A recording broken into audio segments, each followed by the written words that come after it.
channel. It is Christian here. You're tuned in for more of my 2 cents. Yes, indeed. If you are new to the channel, then welcome. Thank you so much for joining me over on this side of YouTube, okay? And if you are returning, then hey, y'all, hey, thank y'all for tuning in today. You already know we're going to get into another I Survived Religion story time, okay? I'm enjoying these, and hopefully you guys are too, all right? 3 points that matter most before we start any discussion or any conversation. Number 1, you're not alone. Number 2, you're not crazy. Number 3, God, your creator, so loves you, and I do too.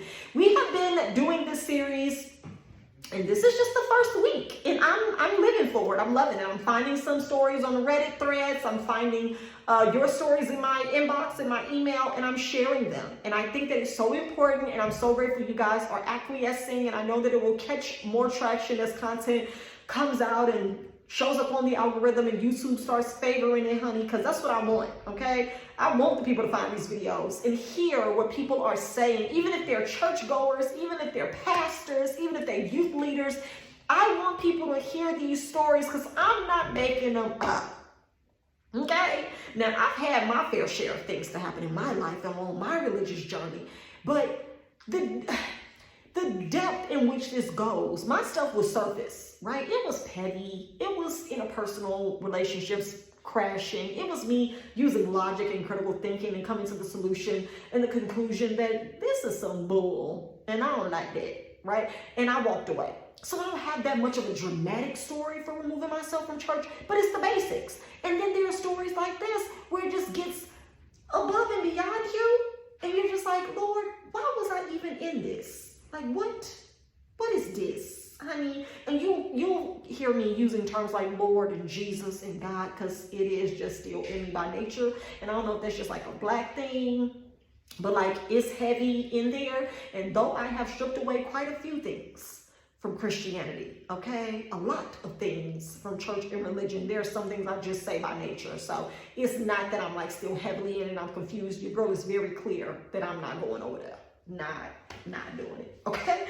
But let's go ahead and get into today's email and conversation. The title is Beginning to Dislike Christians After Deconstruction. My God, I know exactly what they mean. Y'all are getting crazy right now. A lot of y'all looking so crazy right now. Okay, and they titled this a rant, which I think is hilarious because I probably go on these a lot. Okay, I have rants a lot because I'm always fed up with the fact that some people are still falling for this stuff, but that's neither here nor there. So let's go into it. They say, I found that after deconstructing my beliefs years ago, I began to truly dislike and look down on Christians. I'm not sure it's healthy. I try not to judge others, as I know that being indoctrinated as a child and growing up in toxic Christianity can easily trap people as you become an adult. That is so true. The judgment that I casted on so many people as I was a young adult was simply because of things I had heard growing up, like mindsets that I had just heard and narratives that I didn't even care about. I was just spewing that stuff back out to other people because this is what was put inside of me. It's dangerous, but let's go. But come on, when logic kicked in and I felt myself no longer being able to believe, I dove deeper into the Bible and really leaned into church. That was literally the worst thing that could have happened, because reading the Bible and really digging into it was the very thing that solidified my deconstruction. The Bible is so effed up, contradicting that I can't understand how any adult with the slightest ounce of common sense can read it and take it seriously. Whew. When I tell you, I can relate to that statement. I go over some things now and I'm like, dang, I believed that. And logic now will allow me to dissect it. And then it's like, whew. I said that? Oh my God. It caused me to deactivate one of my old social media accounts because my views back then when I was in church was so disgusting. The things that I would say was just it was so crazy. But that was the indoctrination that was in me. The judgment that I would pass on other people. Political views that I had. They were dangerous. They were destructive.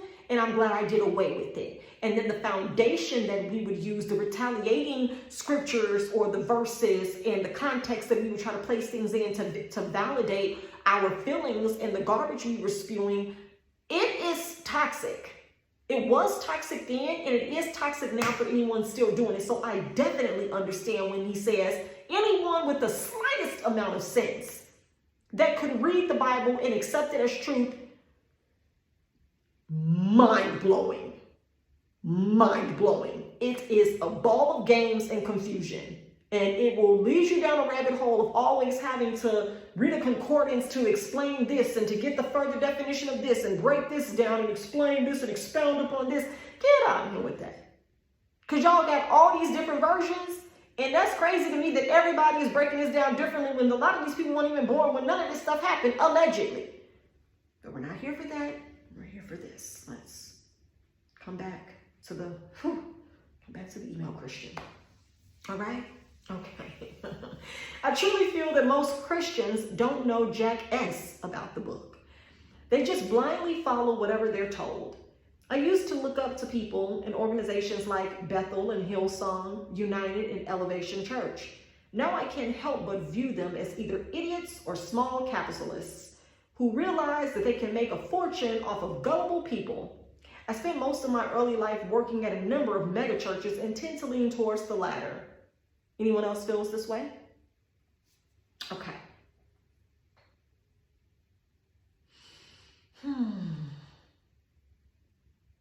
The part where they said they can't help but to view the people from the churches they named as either idiots or small capitalists or smart capitalists who realize that they can make a fortune off of gullible people. I go with the latter too. They're smart capitalists. Going into ministry is by far one of the most lucrative moves you can make if you have any kind of charismatic personality and a knack for speaking, communicating, encouraging, inspiring. It's very easy.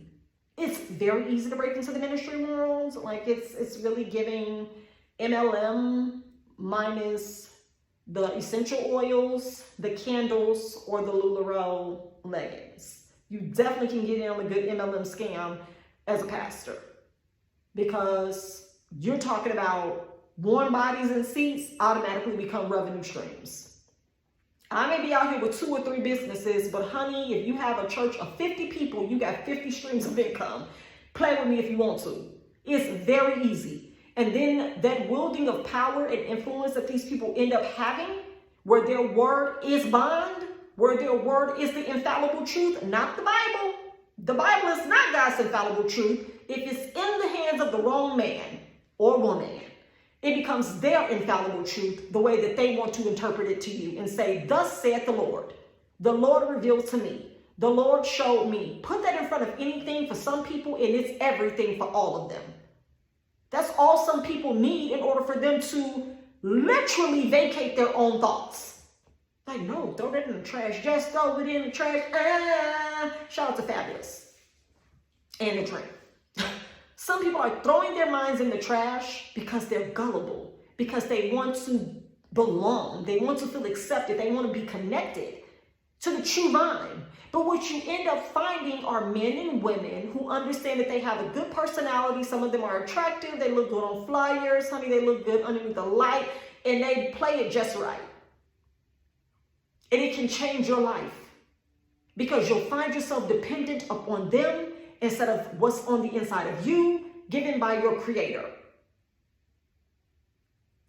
And it's just so amazing to me that at any point, any of us will be willing to give up what we have in order to go get something from someone else. I am no longer giving my power over to any human on this earth.